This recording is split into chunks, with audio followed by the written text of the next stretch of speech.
Hello. William's Hello. here. Yep. Yep, I got William here from WTCW Paranormal from Virginia. Brought him on. We're going to talk about some ghost hunting, some adventures we've done, and some new things that we're doing. Yep. All things paranormal. Yep. Now I kind of jumped the gun, I guess. Why don't you tell me about your channel? I noticed when I was checking you out your channel name is your four of you, right? It is. So it's the first initial of me and a few of my friends. So I run everything. So I'm the first W. I edit, I post most of the content, but I have 3 other members. So my friend Tate and my friend Chris, and then there's another guy that this video was made with. So it's me and the other William. Okay. So it's WTC, William, Tate, Chris, William. Okay, I got you. And yes. I seen you've had content up for about a year. Is that when you started, about a year ago? Yep, I left my first video up. Okay, so here we are in my bathroom. We have our candle for the ritual and our cross for protection, and we're just gonna do it. Just go, guys. So the lights are now out. And it's kind of bad in my opinion, but I mean, I didn't want to, hide anything. It's good. So I've been doing this for about a year and maybe a month, I think. Okay, cool. This channel, I think I'm going on about a month and a half on this channel. Yeah, you grew pretty quickly. Yeah, a month and a half on this channel, and then I was on the other channel for a couple months. Yeah. I'm pretty new to really doing any of this in paranormal investigating. I had some personal experiences that kind of started getting me into it several years ago, and I just took a chance and wanted to get more involved, so I just started and continuing it. You elaborate on that? What exactly did you have happen to you that made you think whoa, okay, maybe this stuff is real? The first story. I guess we could trade first stories out. In my life, I hadn't really seen much or experienced much. And probably about 7 or 8 years ago, I was married then, and I had my ex-wife and my kids were telling me about some things that were going on in the house, and I kind of was trying to debunk whatever the problem was, and I wasn't quite sure, what they were seeing, because it was hard for me to believe some of the stuff. And I worked with a friend who had a girlfriend that was a paranormal investigator, and I found this out when I was telling him the stories. Right. And I wanted to he brought a team over to my house to check it out, right? They went through, they got some EVPs, I seen some things with the spirit box and lights getting turned on and off to answer questions. And then when they left, I was still a little bit skeptical, because I was like, well, maybe whatever it was came with them, because I was trying to do the same stuff they did after they left, and none of the stuff would happen for me. I had still a lot of questions in my head about whether or not these things would happen for me.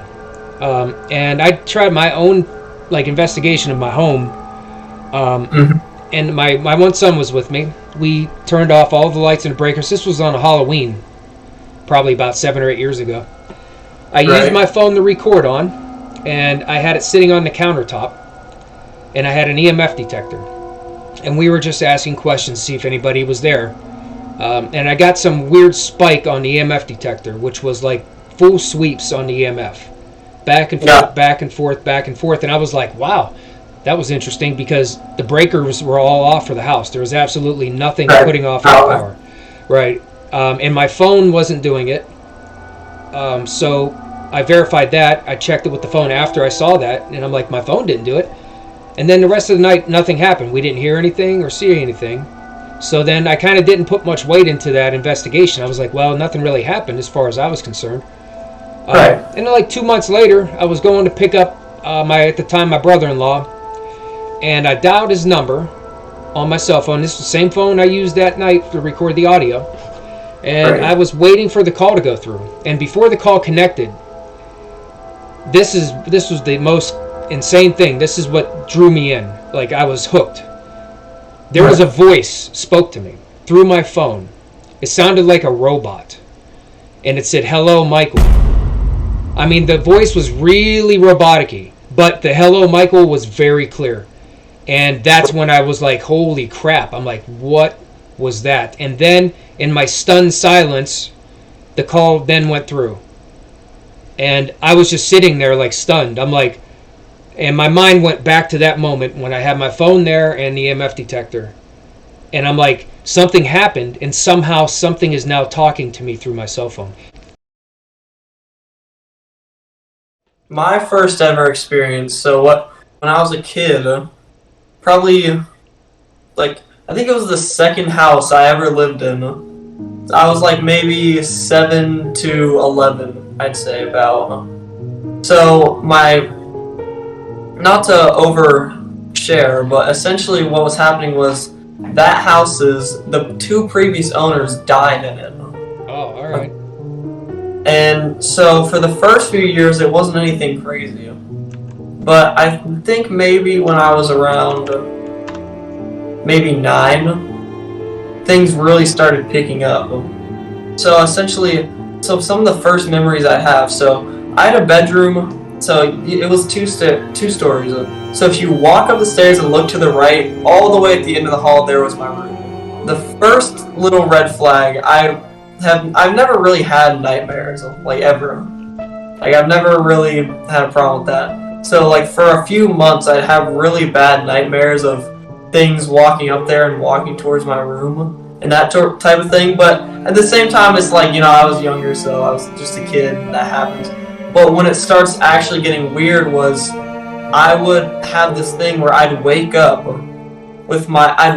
halfway in the door frame with the door open, laying down with my legs facing towards the staircase and my torso facing my bed. Literally as if I got like dragged out. And I don't have a history of sleepwalking or like anything like that. And I would literally, at like the peak of when that was happening, I'd wake up like 2 or 3 times like in one night in that same spot, in that exact same position, like constantly. And I'd also wake up under my bed sometimes, which, wow, I mean, if you roll off your bed and thunk on the ground, gotta wake you up. When things got really bad, so the main center of where the paranormal activity was happening wasn't my room. So you know how I said from the right of the staircase there was my room at the end of the hall? Yeah. Directly to the left of the staircase was my sister's room, which was the master's bedroom, where the 2 people who had died lived in there. Oh. So that's really where the activity was, and that's also where the attic was. What started happening with my sister was my sister got the worst of it. I just kind of got after, like, secondhand waves of paranormal activity. She was at the center of it. She literally, so what was happening was she'd go to sleep, and every night her bed frame faced the closet, and in the closet was the attic. And she'd sleep with the closet door open because she was scared of it, right? Mm-hmm. So every night she'd wake up, and her attic would be cracked. Like, it would be cracked, like, facing her. Like, you could literally see her from the attic. It'd be cracked every single night. And then it started picking up more where she heard footsteps above her room. Then it started picking up more where now, literally one day what happened was she had this big poster of a husky because she used to be obsessed with them. One day she comes home from school, starts crying. Her poster in that closet is torn in half completely. Wow. Just annihilated. That sounds like something was not happy about her or both of you being there or trying to get attention. Right. So I start getting curious because I was younger and my sister's having stuff happen. So she had a second bed in her room because my sister Sage would sleep there sometimes. So sometimes I'd sleep in Sage's bed. Now I remember one night when I experienced something. One night she had this little doll. I'd be laying right, and the doll would be next to me. And I'd look at my sister and talk to her, and I'd look, and the doll would be on the floor. Huh. Wow. And we had 2 people in the room. So the first time I was like, "Oh, Annie, you did that. Like, come on." Her name's Annie. You did that. So she's like, no. So I pick it up, I put it back in the bed, then I look away again, and then boom, it's back on the floor. I was like, all right, I don't know how you're doing this, but stop, because it's literally moving as soon as I look away, and I don't hear anything. So I pick it up one last time, and I put it on the bed, and then it just stops moving. It's just like, I was like, oh, that's weird. So I fall asleep, and the next morning I wake up, and it's just gone. It was just gone, just nowhere to be found, and I never found it. The very climax of all this crazy stuff happening was essentially my sister kept having consecutive nightmares that she was being pulled closer and closer to her bathroom every night. And we did like an anointing of the house. And I don't know if it went away. My sister never talked to me about it. They did an anointing of the house. Right? So not an exorcism. They just used the oil and the cross. You know what I'm talking about, right? Yeah, I mean, I've heard of it. I've never seen it done. Yeah, so they did. So above every door frame, they took holy oil and do a crucifix here above every door frame. Now that worked for a few weeks. Now in the few months coming, I didn't see anything happen. So, but there was still this really creepy, oppressive vibe in the whole house. It was like my sister's birthday, so she had these balloons in the corner of her room. So I walked in her room one day, and I finally mustered up the confidence. I'm like 10 years old, I was scared. And I was like, is anyone here, be honest, seriously, is anyone in this room? Because my sister was still at school, and there was just these balloons in the corner of the room. I said, is anyone here? Whoosh! Across the entire room, just, whoosh, like the balloon just flew across the room. There's no ceiling fan in that room or anything. I said, do you want to go ahead and react to the video you dropped? Oh yeah, we can. We'll go. I guess we could just kind of start. As time from the goes on, beginning here. you think you have an understanding of what is happening. All right, off we go. This is something that you talk about the equipment we use, right? Talk about the devices. Yeah. This Spirit Talker device I have. Every time I come down to this spot around here, I get, see, right there, it told me be careful, told us be careful, right? I've had this talk about witchcraft, and there's signs of witchcraft there because there's a carving on a big pillar or a big stone slab, and there's part of what looks like a blood bowl with symbols of witchcraft on it. It's just you can't even make this up, and you can't dismiss it. Yeah. He heard the device go off, and he goes, what did it say? And I said, and I'm laughing because I'm like, and I knew where we were at on a trail, and right to our left is the area with the broken piece of the blood bowl and the concrete slab with the carving. I mean, literally, right where we're standing when witchcraft comes up, right to my left, I knew it's right there. I'm like, we're right here at this point, and we got a message of witchcraft on a device. I'm like, you can't just dismiss that and say the device is just saying stuff because it's too consistent, and right there was a perfect example of it. Phoenix, what's up? You have gotten away with multiple murders in 2013. That's a good thing to do. Am I missing part of that, or is that the whole thing he said? That's all he said. Okay. I think that's my friend I don't know Chris. if you really want to tell on yourself, but hey. Just ratting on himself. I try to make that? known that I'm not there to Fish? invade. I'm not there to invade the space. I'm not there trying to take anything from it. I just try to convey that I'm there to just talk to them. And part of that is once I become aware of the elemental that I was warned about and things adding up, I'm cautious there, especially after what I've seen. I'm a little bit more nervous now because I saw something, and it wasn't a shadow figure. This was something that I caught a glimpse of that was some kind of a physical being, and it wasn't anything normal. Yeah, like a full body apparition. Well, it wasn't. This was something that was Physical? This was. I mean, I saw parts of it move. I seen physical parts of whatever it was. This wasn't a shadow that moved, or what maybe just a partial, because I've seen an apparition of a person before, Right. you know, like a smoke-like figure move. This was like this. The movement and everything was like this was a physical creature or being of some kind. And now that I've seen that, I do want to see it again, which is kind of probably messed up for me to say that. Nice. Or touch that one again.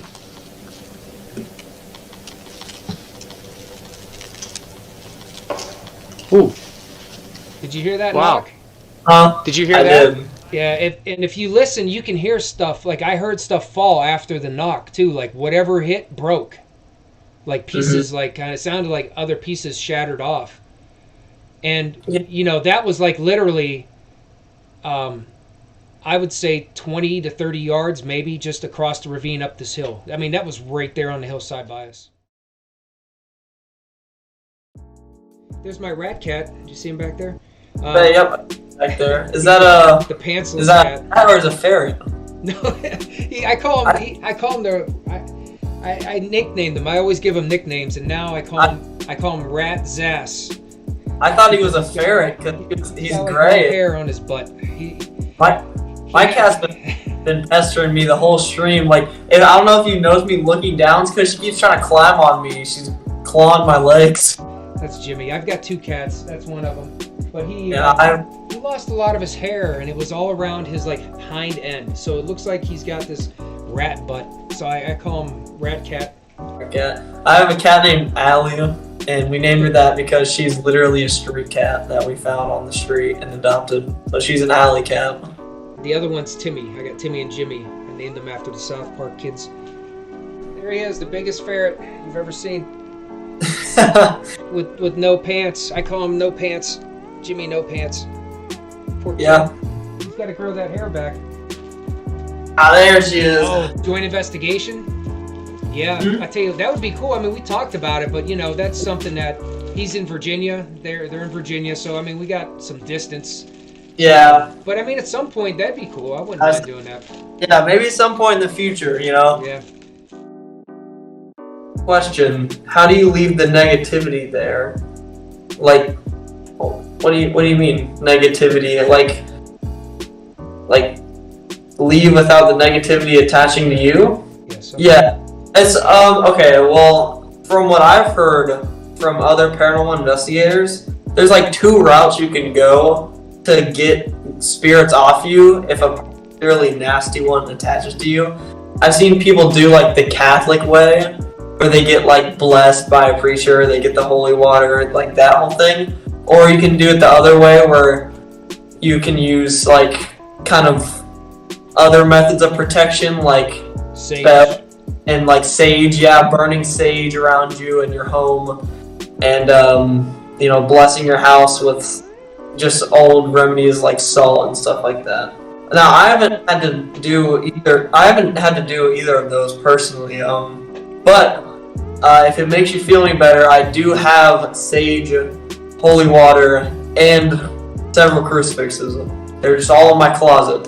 So if I ever need to cleanse, I can do that. I follow a certain routine, like when I go and what I do, you know, like saging myself before smudging. They call it smudging. Yeah. I smudge before I go anywhere, and I also say prayer to Saint Michael the Archangel, and when I'm done, I also sage when I'm done. Right. And I say a prayer also when I leave, before I leave. And I make it very clear, which you probably heard too, to make sure you let any spirits know or entities that they're not welcome to follow you, and they cannot follow you and not attach themselves to you. Personally, I enter a location, I say, I'm here to speak to you, and perhaps catch some evidence of you. I don't mean to be disrespectful, and I don't mean to intrude. And then on my way back out, I make sure I'm leaving. Goodbye. Do not follow me. Here's the boundary. Yeah. We've been streaming for Too long, huh? 2:15. a long time. Yeah. So We'll have to end it, huh? yeah, we'll close up shop here in a second. Final questions, final goodbyes. Shoot us. Pretty sure everybody's shot. Yep. pretty sure everybody's spent now. As everyone's falling asleep here. Yeah. All right. Well, I guess we'll call it then. Say goodnight to everybody, whoever's still hanging in there. Yep. All right. Bye, everybody.